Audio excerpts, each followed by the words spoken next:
A graça e a paz de Deus, nosso Pai, o amor de Jesus e a comunhão do Espírito Santo esteja a todos aqueles que, neste momento, são alcançados por esse programa, o programa Cristo Reina, que pretende ser um programa que faz eco à doutrina de Cristo, à doutrina católica, à doutrina dos apóstolos. Então, amados irmãos e irmãs, esperamos que você possa ser edificado por este programa, esperamos que você possa crescer na sua fé e esperamos contribuir sinceramente com este bom propósito. Nem só de pão vive o homem, mas de toda palavra que sai da boca de Deus. Então, sejamos todos bem-vindos a este programa. Nós queremos também dar as boas-vindas a Alain, que é colaborador do programa Cristo Reina. Bom dia, Frei. É uma graça estarmos aqui, mais um dia. Também alegramos também com a presença de cada um de vocês, meus irmãos, que nos acompanham em mais um programa. Veja, nós estamos vivendo esse tempo quaresmal. Já tivemos a ocasião de fazer um programa sobre a espiritualidade da quaresma e queremos dar continuidade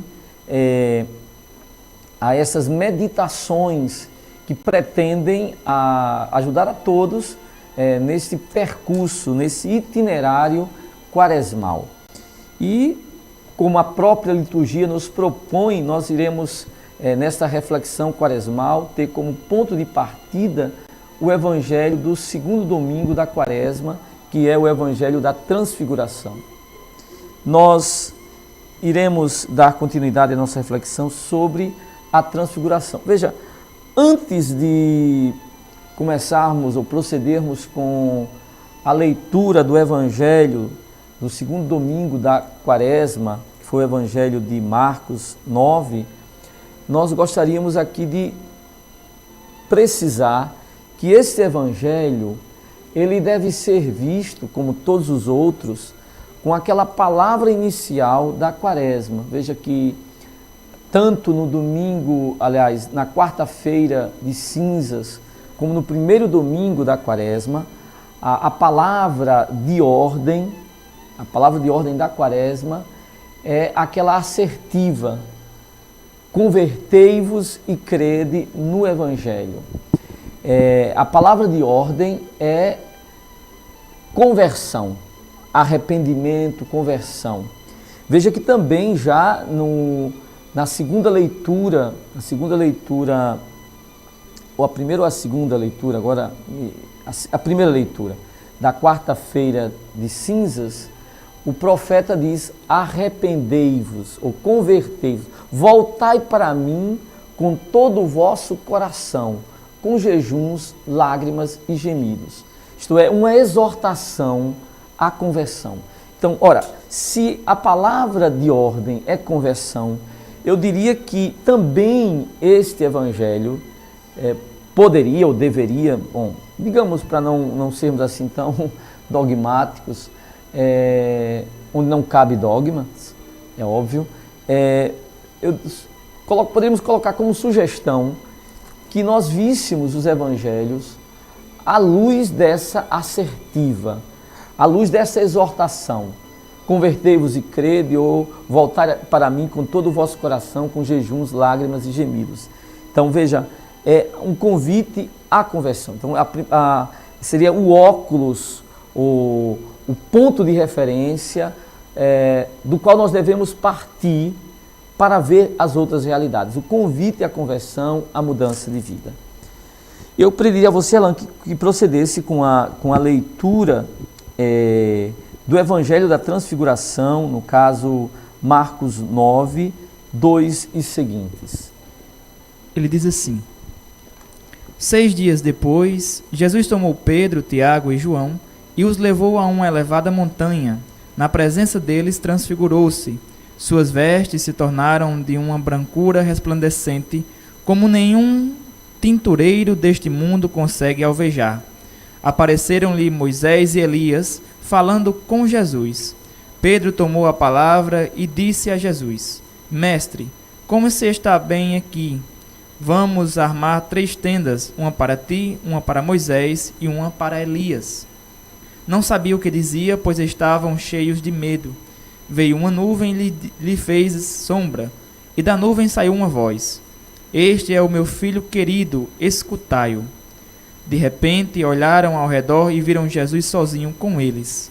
Enquanto desciam da montanha, recomendou-lhes que não contassem a ninguém o que havia visto, a não ser quando esse homem ressuscitasse da morte.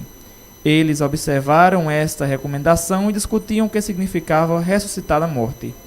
Bom, a primeira coisa que é preciso que digamos é que, embora o evangelho da transfiguração aqui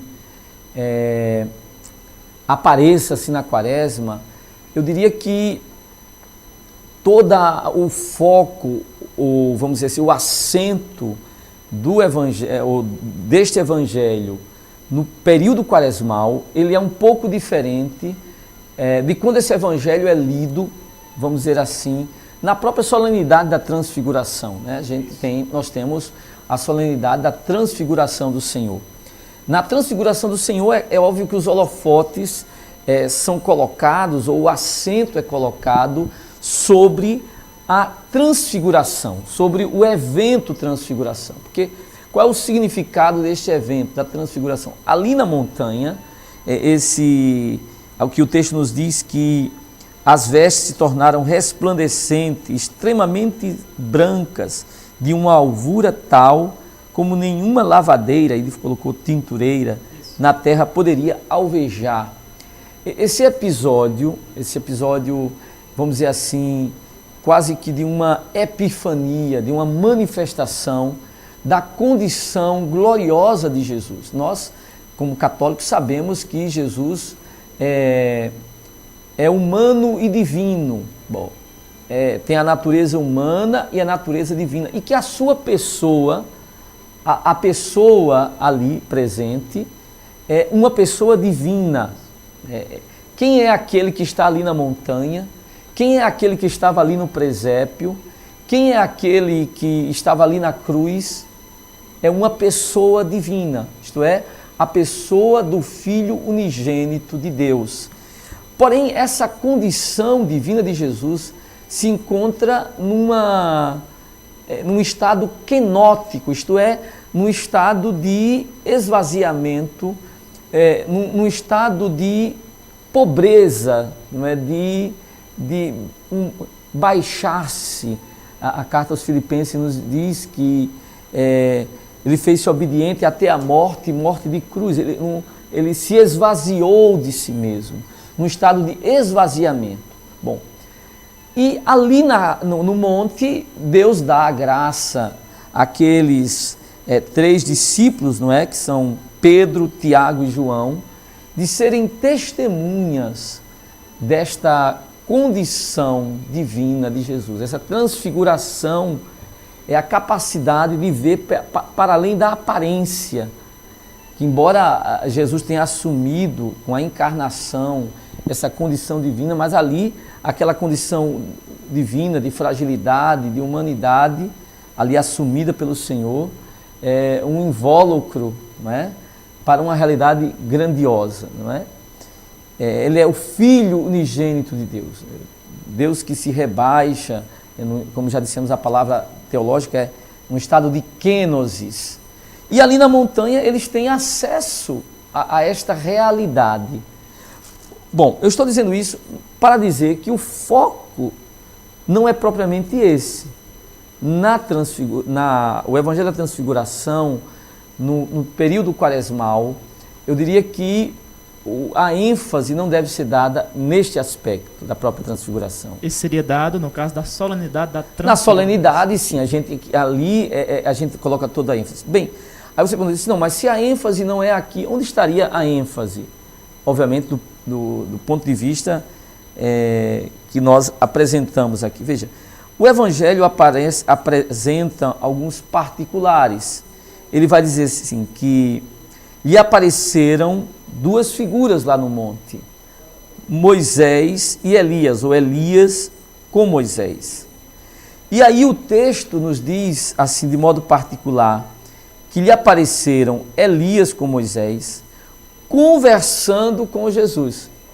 Então eu penso que talvez numa meditação quaresmal sobre esse episódio, a ênfase deve ser dada sobre esse particular do Evangelho. Qual é? O fato de que ali no monte Jesus estabelece um diálogo com Moisés e Elias. Bom, nós podemos dar várias explicações para a presença ali de Moisés e Elias, né? De fato, até o prefácio da Transfiguração vai dizer que Moisés e Elias como preparação para Cristo, né? Moisés representa a Torá, a lei e os profetas que testemunham acerca de Cristo. Tudo bem, não está equivocado. Essa explicação, ela é corretíssima. Porém, ela não é a única explicação. Veja, um dado curioso sobre a Bíblia é que a Bíblia, a palavra de Deus, ela comporta e ela suporta mais de uma explicação. A gente costuma dizer que os símbolos bíblicos, eles são polissêmicos, eles comportam mais de um sentido, né? A mulher vestida de sol, sim, é Maria, é Nossa Senhora, mas é também a igreja, né? Então, os símbolos, eles são polissêmicos, eles comportam mais de um significado. Bom, dito isto, voltemos ainda para a afirmação inicial, isto é, que eu diria que, pelo menos a intuição que me vem, vendo os textos da própria liturgia, né, o prefácio, as orações, até as outras leituras que acompanharam o texto de Marcos, né, que no caso, a primeira leitura fala do sacrifício de Isaac. Isso. Bom, ali nós podemos nos perguntar, mas qual foi o conteúdo do diálogo entre Jesus e Moisés e Elias? O que é que eles conversavam? Bom, às vezes tem gente que fica curioso, querendo saber o que é que os outros conversam. Bom, eu acho que seria justo se nós tivéssemos um pouco de curiosidade sobre o conteúdo do diálogo entre Jesus, Moisés e Elias. Sobre o que eles estavam conversando. Alguém diz assim, eu queria ser uma abelhinha para ficar ali perto e saber sobre o que Jesus estava falando com essas duas grandes figuras do Antigo Testamento, da Antiga Aliança. A gente poderia até pensar que seria, na hora que Pedro interrompe, ele seria até para escutar o que eles estavam conversando. Um pouco de curiosidade, não é? Eu acho que um pouco de curiosidade aqui é uma santa curiosidade. Aí você diz, mas agora não tem jeito, não temos como retroceder e saber sobre o que Jesus conversava. Bom, não tem jeito e tem jeito sim. Como é que nós poderíamos fazer? Veja, quando a gente pega os evangelhos, é preciso dizer que a palavra de Deus, os evangelhos, eles devem ser estudados. Estudar. E um modo simples de nós estudarmos os evangelhos é essa realidade sinótica. Isto é, nós colocamos em colunas os 3 evangelhos sinóticos. Quais são? Mateus, Marcos e Lucas. Bom, coloquemos Mateus, Marcos e Lucas. Eu poderia dar a seguinte sugestão.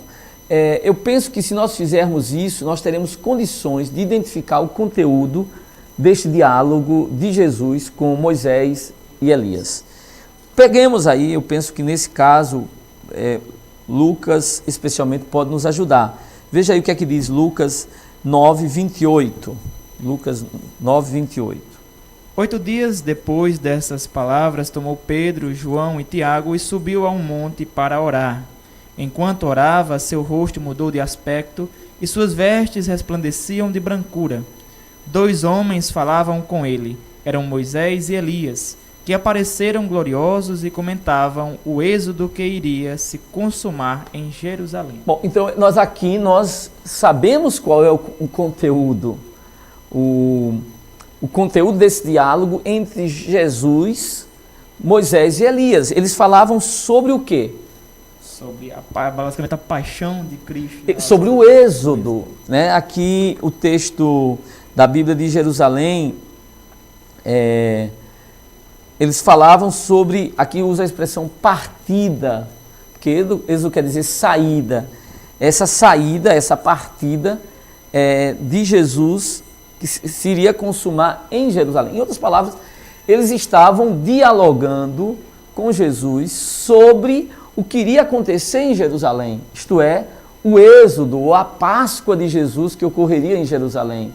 O conteúdo desse diálogo era a Páscoa do Senhor.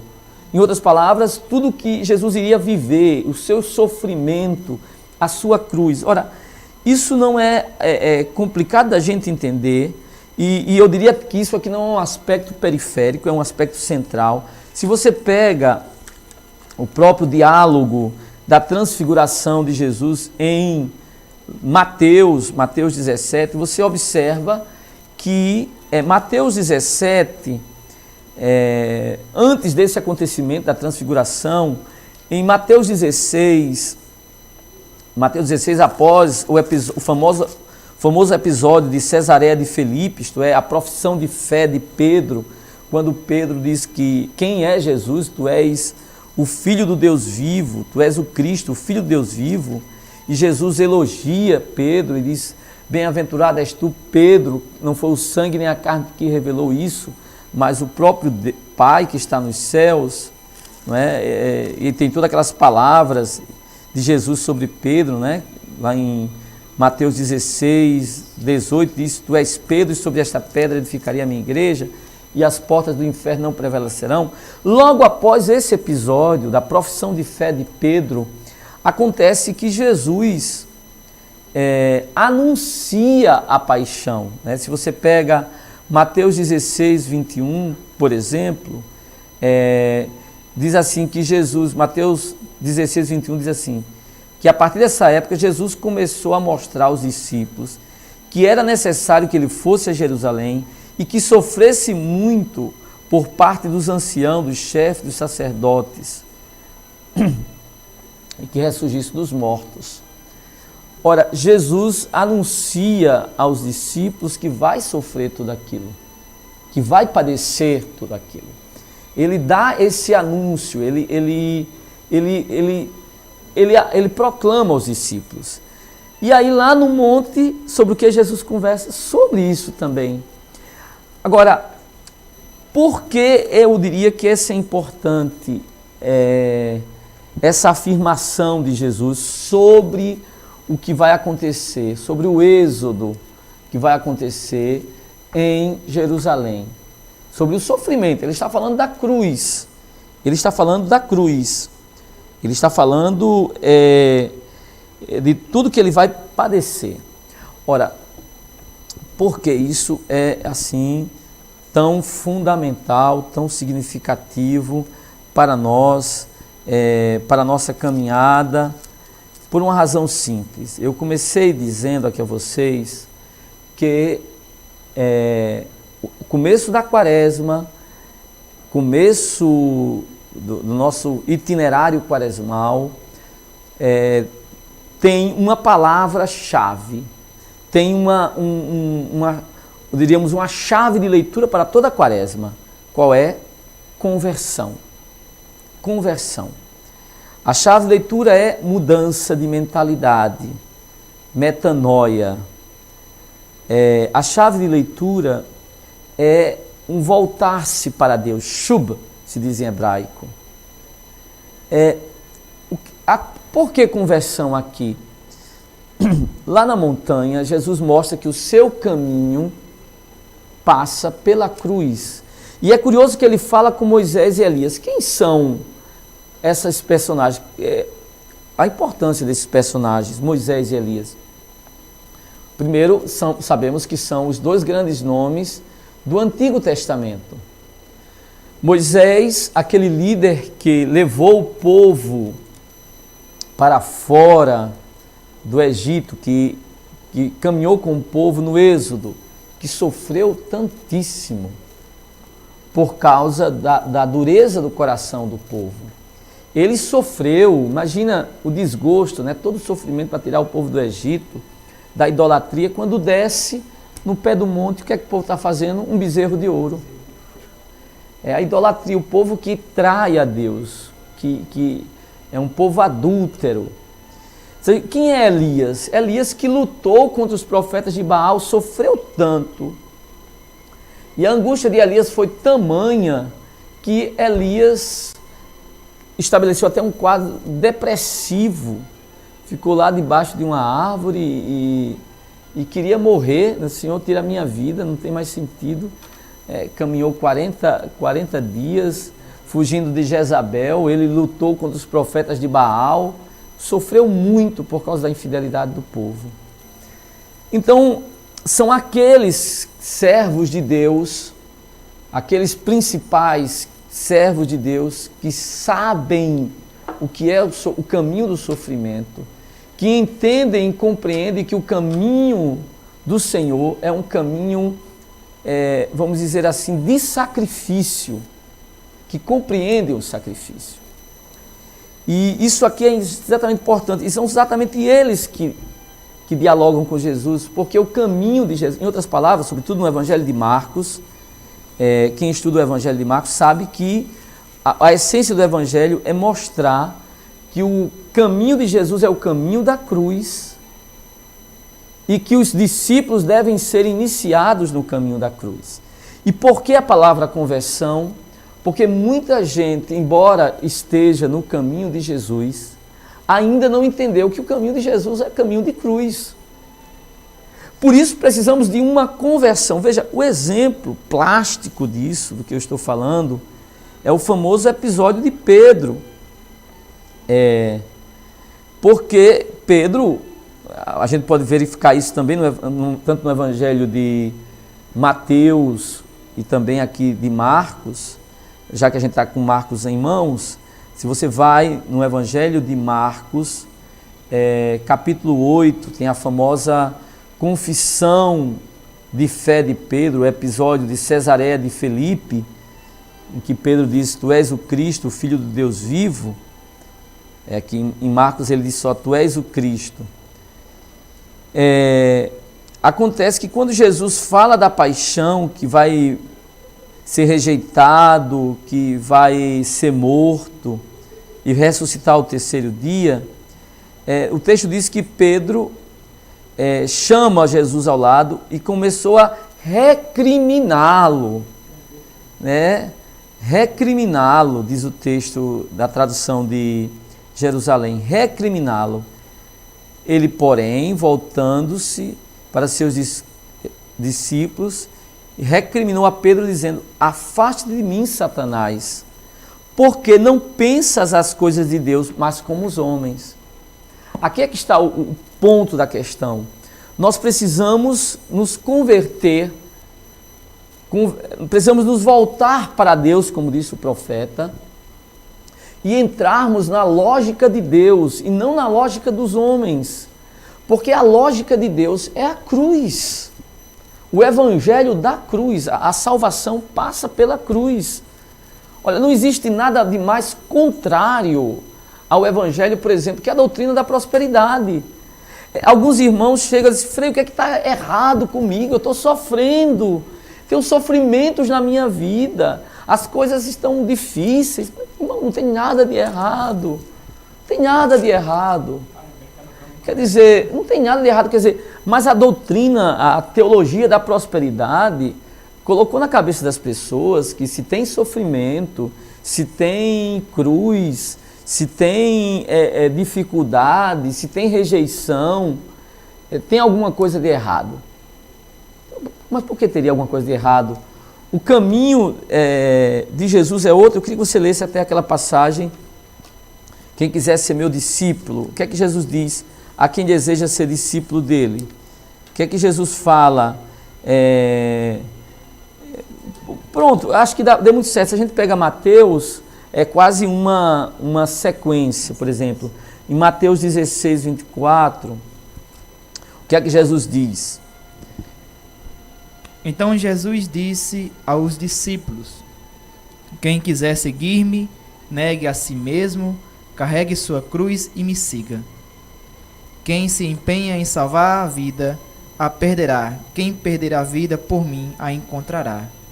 Que aproveita o homem ganhar o mundo inteiro às custas de sua vida? Que preço pagará por sua vida? O Filho do Homem há de vir com a glória de seu Pai e acompanhado de seus anjos. Pronto, até aqui. Quem quiser ser, se toma a sua cruz. Quer dizer, o evangelho da prosperidade, venha para cá e pare de sofrer, você vai ser só de glória em glória. Meu irmão, isso aí me desculpe, mas é um evangelho adulterado, não é? Eu costumo dizer como aquele senhor que vendia leite e botava água no leite. É um leite aguado, não é? Quer dizer, adulterado. Então, isso aqui não é evangelho. O que eu estou querendo dizer é uma coisa simples. Lá na montanha, Jesus mostra que o seu caminho passa pela cruz, passa pelo Êxodo, passa por Jerusalém. Jerusalém quer dizer a cruz, a paixão, o sofrimento. E o caminho de Jesus não é o nosso. Veja, no evangelho, na liturgia do domingo passado, nós tínhamos o famoso sacrifício de Isaac, sacrifício de Abraão, que ali Deus não permite que Abraão sacrifique o seu filho. Aí alguém poderia, inadvertidamente, sem uma, vamos dizer assim, sem uma atenção, dizer, tá vendo, olha aí, Deus não quer sacrifício. Deus não quer sacrifício. Não, a nossa religião não tem sacrifício. Veja que ele proibiu Abraão de fazer sacrifício. Agora, meu irmão, se você pensa isso, sabe o que quer dizer?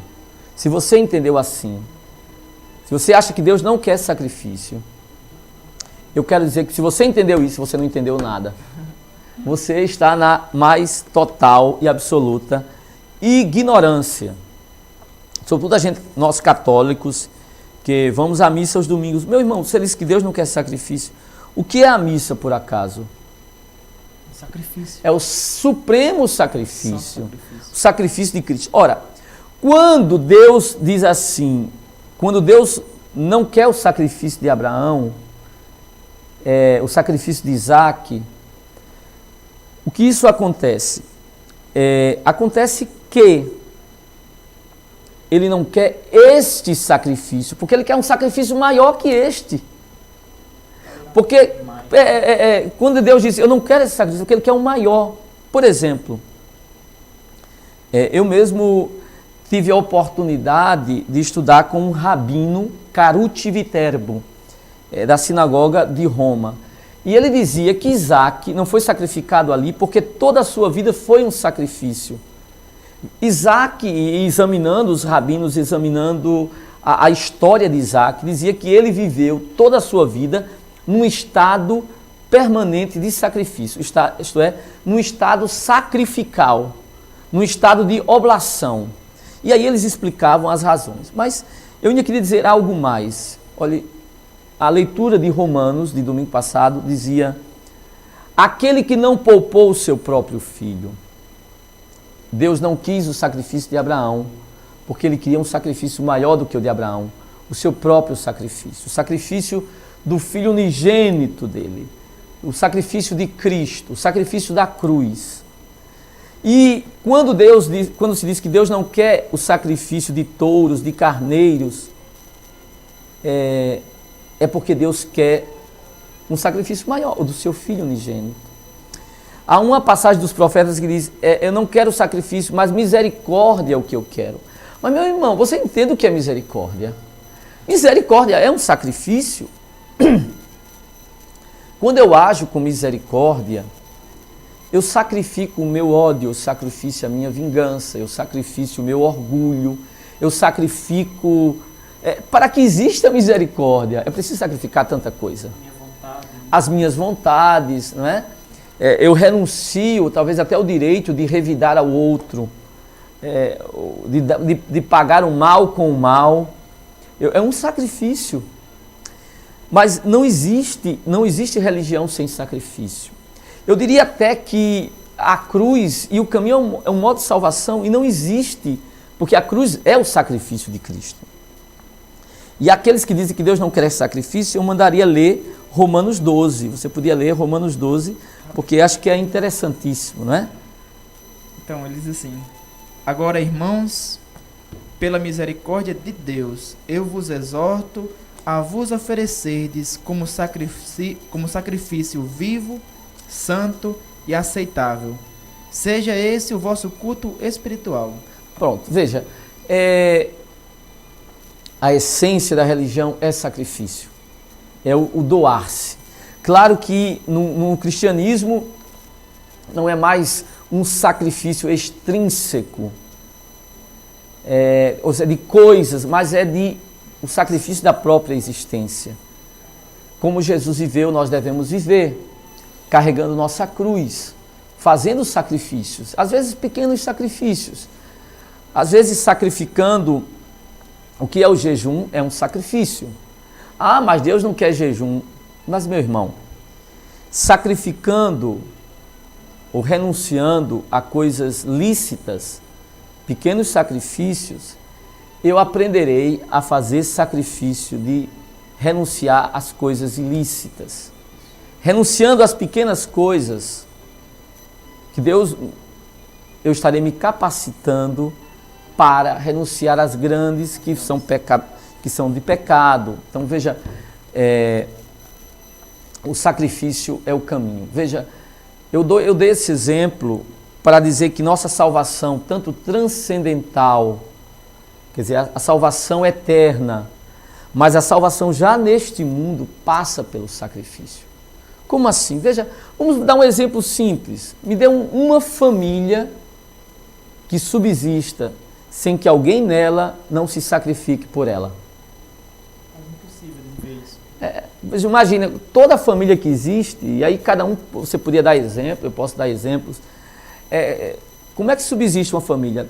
Vai ter ali ou um pai que se doa pela família, ou o casal que se doa, ou uma mãe que às vezes se sacrifica a sua própria vida pela salvação, para manter a família, pelos seus filhos, até pelo seu marido. Uma família não subsiste sem sacrifício. Veja as nossas comunidades. As comunidades que estão de pé é porque tem pessoas, tem pelo menos uma pessoa ali que se sacrifica por ela, que se doa, que morre por ela. Se não existir alguém que se sacrifique como nosso Salvador, aqui claro que não se trata de uma salvação eterna, mas de fazer a realidade acontecer, uma coisa mais existencial. E nós devemos viver no modelo de Cristo, né? O sacrifício da nossa própria vida, da nossa própria vontade. E quando, às vezes, a gente escuta muito o povo e alguém diz assim, eu tenho uma jovem que tem um filho, e assim, eu que não vou perder minha vida para cuidar de mim, eu não vou me sacrificar por filho. Quando uma jovem diz isso, eu digo, minha filha, você não vai perder a sua vida, porque você já está perdida, não é? Uma mãe que não quer se sacrificar pelo filho, o que é? Não sabe o que quer dizer ser mãe. Então eu diria que o sentido do episódio da transfiguração é nos mostrar que o nosso caminho é o caminho da cruz, passa por Jerusalém, passa pelo Êxodo, e é um convite a nos convertermos a este caminho, porque nós podemos estar como Pedro, seguindo a Jesus, mas com a mentalidade do mundo, da glória ou da teologia da prosperidade. É um agradar aos homens do que agradar a Deus. Né? Um viver como Deus, aliás, como segundo os homens, não segundo Deus. E é o que São Paulo vem dizer na carta aos Romanos, né? Não vos conformeis com este mundo. Exatamente. Então, que nós escutemos esse apelo do Senhor por meio da liturgia do Evangelho da Transfiguração. Ouvindo o seu apelo, nós possamos nos converter, nós possamos nos voltar para o Senhor e dar nosso assentimento ao Senhor. A gente espera sinceramente que o Senhor nos dê essa graça e que a gente possa, de fato, fazer esse caminho de conversão. É mais um convite à conversão no nosso itinerário quaresmal. Existe podemos dizer, uma pedagogia, já para a gente encerrar, que é assim, você poderia, meu irmão, em casa, pensar numa pessoa que você sabe que ama você. Eu pensaria logo na minha mãe, mas por que você sabe que ela ama você?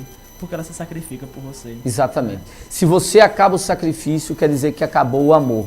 É um mundo onde as pessoas não se sacrificam, é um mundo onde as pessoas não amam mais. Porque o que é amar, eu costumo dizer que amar é conjugar o verbo sacrifício no reflexivo. Amar é se sacrificar. Quem não está disposto a fazer sacrifícios não tem condições mínimas de amar.